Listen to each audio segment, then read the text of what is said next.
warqoraal oo ka soo baxay taliska ciidanka xoogga dalka Soomaaliyeed ayaa lagu sheegay in ciidanka xoogga dalka Soomaaliyeed oo kaashanaya xuraanka NISA ayaa qaaday howlgal dhanka cirka ah oo ay fuliyeen diyaaradaha ciidanka cirka xoogga dalka Soomaaliyeed iyo saaxiibada caalamiga ah. Ma ogtahay in hilibka yaalla suuqyada dalalka Khaliijka, Yurub iyo Mareykanka aad ka helayso magaalada Muqdisho? Somali Meat Company ku dooro hilib nadiif ah oo lagu qalay kawaan nadiif ah iyadoo la hubiyay badqabka caafimaadka xoolaha. Hadda dalbo hilib geel, lo ama ari adigoo ka heli kara xarumaha Somali Meat Company ku leedahay gobolka Banaadir ama wac nambarka ku muuqda.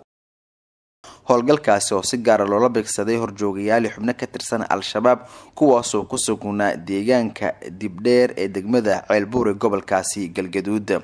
howlgalkan oo lagu bartilmaameedsaday xubno sarsaro ka tirsan Al-Shabaab ayaa lagu dilay horjoogayaal ay ka mid yihiin Axmed Macalin horjoogihii Al-Shabaab u qaabilsanaa degmada Ceelbuur, labo Abu Salmaan horjoogihii Al-Shabaab u qaabilsanaa Ceel Garas ee Galgaduud, saddex Xuseen Cali Bedel horjoogihii deegaanka Xindheer, afar Budul Faarax Geedi horjoogihii deegaanka Ceel Qooxle, shan Zakariye horjooge ka tirsanaa dhaqdhaqaaqa Al-Shabaab ee gobolkaasi Galgaduud. sidoo kale howlgalka waxaa lagu bartilmaameedsaday xubno kale oo ka shaqeynayay marin habaabinta bulshada deegaankaasi kuwaas oo ay ka mid yihiin Miro Cagdheer, Muuse Cumar, Maxamed Urur, Xaaji Bashiir.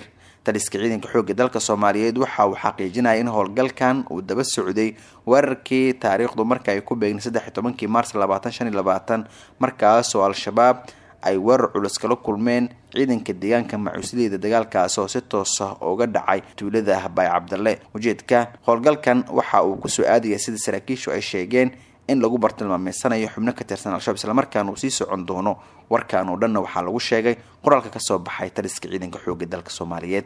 saaxiib aabba kula hadlaya wiilkaygiiyow ii soo tiri isbitaalada magaalada ku yaala Soomaali Suudaneys kow bes Allahu akbar war meeqa tabeelan laamiyada ku arkay aabba matayaad rabtaa mise tabeelle tayo allayle haba u labayn Soomaali Suudaneys aniga kugu daray waa isbitaalka kaliya ee ku guuleystay 5 sano oo isku xigta abaalmarinta isbitaalka ugu fiican Soomaaliya. Somali Suudaneys Hospital SSH Premier Wallet baahitiraha bulshada ku bixi biilka ku dukaamayso ku iibso ama kaga iibso Premier Wallet adeega